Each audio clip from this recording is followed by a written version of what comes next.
mean, I know you're trying to get the cookie, but hold on. What are you doing? I mean, trying to open it. It's You're obvious. literally destroying this bag. But this not, when you destroy a bag, there's a high chance you're gonna destroy the cookie as well. You know that, right? I guess, but See, I know you wanna eat this cookie. It's a beautiful cookie. I get that. But you cannot destroy the bag in trying to get the cookie. I mean, I'm hungry. Just let me do it my way, because I mean, I'm hungry. Huh. No, listen. Have you ever stopped to think that maybe the company that made this cookie knew that you would struggle to open the bag, and they created a beautiful way, an easy way to open this bag, and the cookie will remain intact for enjoyment? You didn't think about that? Check this out. Woo! See that? See That that? was so easy. Now this is the right way to open this bag that the manufacturer made this way. And he did this for your good. Because what you've done is this. Now we got broken cookies. We got weird looking stuff in there. You gonna eat that? Might as well eat the best. But no. But here's the thing. When you open it the right way, you leave the cookie intact and beautiful for you to consume. So it's literally for your good. And what happens is you can now close it and store it for later consumption. Now what you've done is you've destroyed the whole thing. This air coming in from here, this air coming in from there is just weird. And now it starts to get stale. You don't want that, right?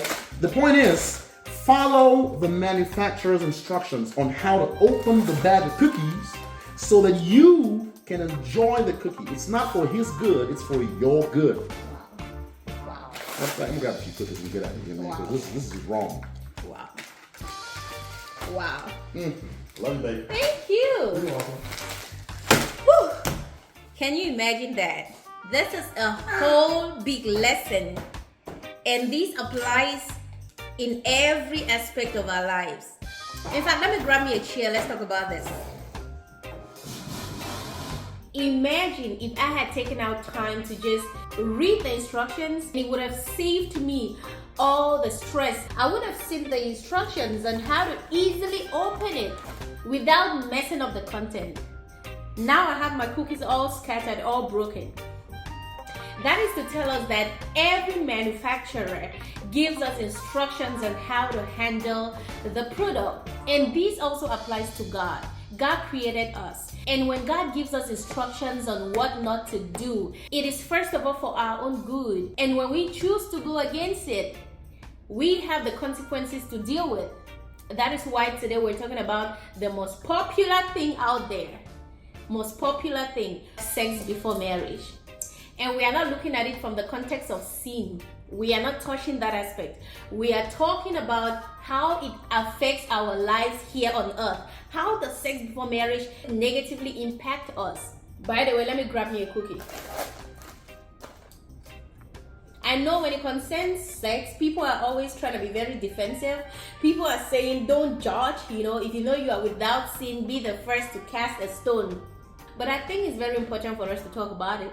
Like, God is just not some mean God who is giving us rules that we cannot follow, who doesn't want us to have fun and enjoy our lives, who wants us to sin so he can throw us in hell. God is not like that. God is love. So when he says we shouldn't do a thing, first of all, it is for our own good. Let's be real to ourselves. Have you ever broken up with somebody you slept with versus somebody you did not sleep with? When you break up with somebody whom you slept with, it is so hard. You feel like a part of you has left you, and it takes time and healing for you to feel wholesome again. But that is why people say, my heart is broken, I feel like I cannot breathe, I cannot live life anymore, I don't know how to start, I don't know how to move on. And if you break up with somebody whom you did not sleep with, it is easy for you to move on. Like, I have nothing to lose. Maybe just the time I invested in the relationship, or maybe some resources and all that. But you don't feel broken. You don't feel like a piece of you have left you. You don't feel incomplete. You don't feel all that. That tells us that there is something deeper about sex. Sometimes we feel like it's just a fun part of it. I don't think so. My mother, Dr. Beatrice, always says that you can do traditional marriage, you can do cord wedding, you can do white wedding, you can do all that. But your marriage is not complete until you consummate that marriage. It is sleeping with your spouse that makes two becoming one flesh. Two becoming one flesh is not when you do the cord wedding, the traditional, the white wedding and all that. When Bible says two become one flesh is when you consummate that marriage. For real. In the Christian world, they call it soul tie. Can you imagine how many people are walking out there with their souls bonded and tied to other people? And most times when we're not making progress, we turn to accuse the devil. We accuse people that they are the reason why we're not making progress. You are doing so much, but you're just not making progress, and you wonder why. Do you know one of the main problems right now in marriages is the fact that people feel like they are not satisfied in their marriages? My husband is not good in bed. My wife is not good in bed. My wife does not satisfy me. My husband does not satisfy me. Can you imagine if everybody in this world, if we had only had a sexual intimacy with our husbands and our wives, how wonderful it would have been. I do believe that is the intention of God. How would you have known there's a better experience out there if you had not had sexual relationship with other people out there? So you see the problem we now have in our homes, and all this result from the fact that we didn't keep ourselves. Like, it has a ripple effect that we never think of. But hey, God is merciful. Somebody told me of a lady who is married. She's in her husband's house, but she's still in love with her ex. That is like, I don't even know how to say it. That's like an abomination. Like, if that ex was all perfect, all wonderful, why is he an ex? Why did you break up with the person? Or why did the person leave you? Why did the relationship end?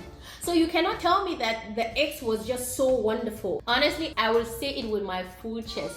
The only reason that lady is married to her husband and still thinking about her ex with all my conviction is because she is still thinking about the sexual experience she had with the previous man. If I am wrong, let me know. The only reason she is still thinking about the other person is because of the sexual intimacy. Let me know in the comment section. I'm open to correction. But I'm really saying that sex before marriage has a way of destroying our lives, because there is no reason why you will break up with someone, meet another person, fall in love with the person, most likely, we don't know, decide to marry this person, but still in love with your ex. That don't even make sense. Let's talk about sexually transmitted diseases. There are people today who are suffering from sicknesses that they contracted through premarital sex, and they have to deal with it probably for the rest of their lives. But hey, God is merciful. There is so much that we can talk about the dangers of premarital sex. There are women today, as we speak, that are well established, but all they desire is to have children. We have heard stories, people wishing they never did the abortion they did before they got married. Maybe because of the stigma of it, because you're not married and all that. So you choose to settle for abortion. And now, years later, you are situated, you are married, but you cannot have a child. We have women like that out there. Maybe God has said, I'm just going to give you just this one child, But hey, the child has been aborted. And they are living in regrets right now.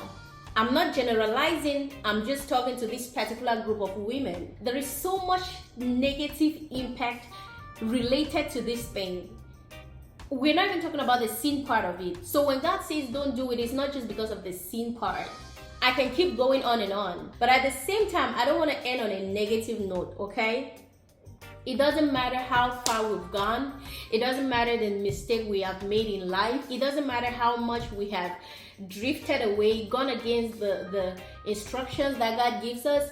God is merciful. God is loving. He's a loving Father. And when we come to Him, He is ready and willing to forgive us and to cleanse us and to give us a new beginning, to heal our marriages, to bless us with children. God is able to do all that. I hope this video blesses you. Please like this video.